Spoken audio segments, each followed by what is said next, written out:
CTV family. Catch us live on your TV screen. Hey, ladies and gentlemen, listen, we promised you nothing but a fabulous show and fabulous performances, and we do not lie.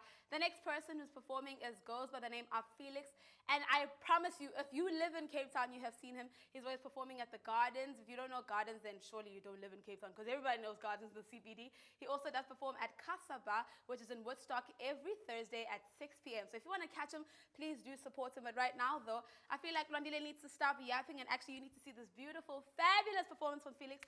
So Felix, darling, do take it away.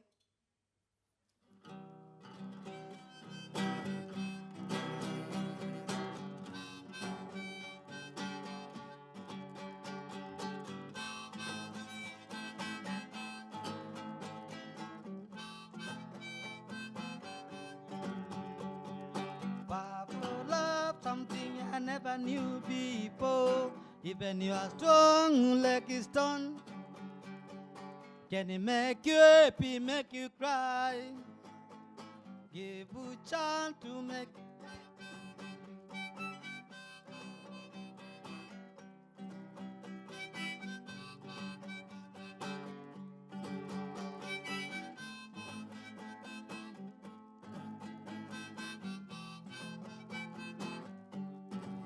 They never allow but the thing is to come to you.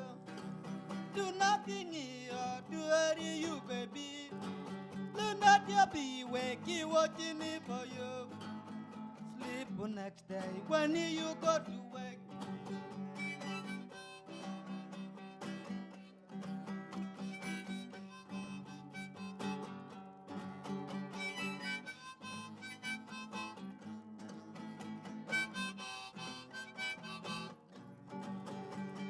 Papa love something I never knew before. Even you are strong like a stone. Can it make you happy, make you cry? Give you chance to love you, baby. Sarah, I never like to repeat it myself. What am I gonna say, me, baby? Please keep this, you are mine. Sarah, I never like to repeat it myself. What am I gonna say, me first time, baby? Please keep this, you are mine. Powerful love, something I never knew before. Even you are strong like a stone. Can it make you happy, make you cry? Give you chance to love you, baby.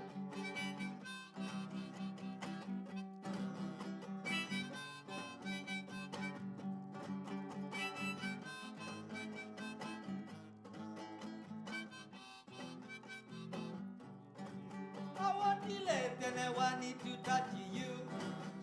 To the CEO, Ndithetha Lydia, she is spearheading the SA High School Entrepreneurship Olympiad, which is something amazing because xa sisesikolweni sifundiswa biology, mathematics, physical sciences and stuff like that, so that we are serving the people, we become employees instead of employers. Now, if you are Gui Entrepreneurship Olympiad, that gives you a head start to become a businesswoman or a businessman. And according to research, if uwenza izinto at a very early stage in your life, you become a success when ubamdala and a professional. Lydia, welcome to the show. Thank you for joining us. Thanks for having me. I really appreciate this time to talk about the most things which really makes me alive. Speaking of being alive, let's talk about the SA High School Entrepreneurship Olympiad. What gave birth to it? The giving rise to SA Teen Entrepreneur was actually a call to the problems which young people are always experiencing. When I was actually at CPUT, there were already young people at universities who didn't know how to start a business. So my thinking was that what is happening before they even get to university, and realizing the high unemployment and obviously the jobs which are not there, We need to empower young people to have an entrepreneurial mindset. So that is the main thing, or the main reason why I started Teen Entrepreneur Foundation. It's an NPO which teaches young people to have an entrepreneurial mindset. That it's not just education, but education must then be able to give you services and products which you can then sell. You don't have to look for a job, but you can create a job. And even if you get a job, you must add value to the job. I did allude earlier on to the fact that if you start something very young, especially a high school, you become prim and proper when you hitting the job market. Was that the aim and objective of the organization? That's one of the aims, that even if you go and if you go through our programs and you go through the entrepreneurial mindset program and actually be able to embrace the entrepreneurial mind spirit, when you get into a job, you know that you are there to be productive, to add value. Even if you don't get into a job and you create your own company through your own entrepreneurial activities, you are able to know what you need to do, how to manage your time, how to be in, to be honest, how to trade, with others, and how to have in, to be just be able to persevere, because entrepreneurship is not easy. You need to be waking up early. You need to time manage. You need to manage others. You need to lead. You need to be always looking for opportunities. So you need to have that kind of traits before you are very old. And it's important that you start early. What are some of the activities of the association? First of all, we create entrepreneur societies in schools, because that's where most of our young people are. I mean, remember, there are about 27,000 schools in South Africa alone. So that's our catchment area. We want to start them at schools. So we create entrepreneur societies at every school which is open to us. And we teach maybe between 20 and 50 young people within that school. The program starts with idea generation. Where do you find ideas? And then we move on to creating that idea, or to awaken that idea into a business or a service.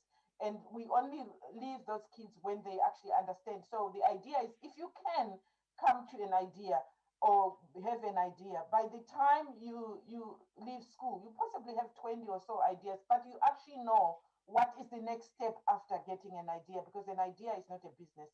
We also have camps, which we normally do, but of course, because of COVID, we can't do that. We have other workshops which we do. The Awaken the Giant in You program, where we get one entrepreneur of note who can be a model, and then they talk to those young people to say that there's light at the end of the tunnel. Just persevere. So it's really an encourager. So we get an influencer to come and speak to young people. So basically, that's what we do. We have entrepreneurial programs just aimed at young people who are still going to school. Of programs that you hold, putting COVID aside, what happens when you have the young entrepreneur conferences and exhibitions? What can people look forward to when they attend? You mean about executing the problems which they have? Normally, we want them to start off within their own community. They need to have another eye to look at what is going on, to be just awake, and to be aware of the problems within that community. So if they are aware that maybe there's no transport in their own community, or if they are aware that their kids not going to school or needing more tutoring, then they can create businesses around the needs of those communities. You can't just say, I'm in Eastern Cape, I've got to go to Cape Town to get to create something there. You need first to start off, get an impact within your own community, and then you grow on, and then, by the time you get to Cape Town, you are already with 10 or 15 ideas. You can't just jump from a place and then want a McDonald's, because that costs 3 million. The S18 Entrepreneur Foundation has a pre-tire membership program. What are those? The membership program which we have is to be able to communicate with the young people. So you come, you join, there's no fee to be paid, and you then are already on our mailing list, so we can send you information. You can ask us various things which are going on in your life, in your entrepreneurial life. We also recently have created an online digital platform where all our materials are, and they are free of charge. We actually pay young people to be on the program. It's almost like a game. You start your business, we pay you. You go to the next module, we pay you to make sure that you actually, and that incentivizes the young person. By the time they finish, they've already got a small capital to start off their business. Do you already have success stories that you can boast about? Yes, we do have. Some of them are actually listed on our website, teenentrepreneur.co.za. But we do have. I want to highlight because this is really talking to young girls out there because most people think entrepreneurship or business is really just for men. But we did have a group of young girls in Langa who created a very prosperous business. They're still running as of today, having realized that there is a problem there of where to get things when they have an event, where to hire things, because most people don't want to hire out in places where they are not very familiar with the environment. So they created a hiring company mainly to cater for those events which happen in their own community. And we started getting other huge corporates like the Southern Sun, the Coca-Colas, giving them things which they could hire out, chairs, things which they've used in the hotels, which now can be hired out. So they're now making a living out of that. Imagine starting off when you are in grade 10 or grade 11, having a hiring company. By the time you finish, you've already solved a problem in that environment. So we do have a number of success stories. And it's not just about success stories in terms of getting a business. I've said to you that the fact that in their minds, they now have an entrepreneurial mindset.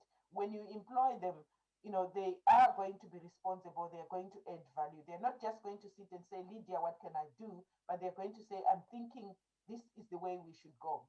I wish this program was in existence when I was back in high school. I could be a CEO today of some business, Lydia. However, we do applaud the work that you do. It's very generous and very important. Young people really need the skills that you give them. Ni partnership with organizations such as Ivuka Mentorship Program. Why is it important for you guys to find partnerships outside your board? We need those partners because we are not just the end game. We are just the starters. So we need a pipeline. Once a child has been exposed to entrepreneurship, or now they are now aware of the opportunities which entrepreneurship gives, what is the next step? They might need mentorship. Now they've got a business. They might need maybe capital. So we partner with those people who can give partnership. We've just recently partnered with the Ziad Foundation, and they are running a competition at the moment. And that information is on our website. So those partnerships are very important to us because we need those young people to be next to the next stage because we can't do everything. We can't mentor. CTV family, catch us live on your TV screens.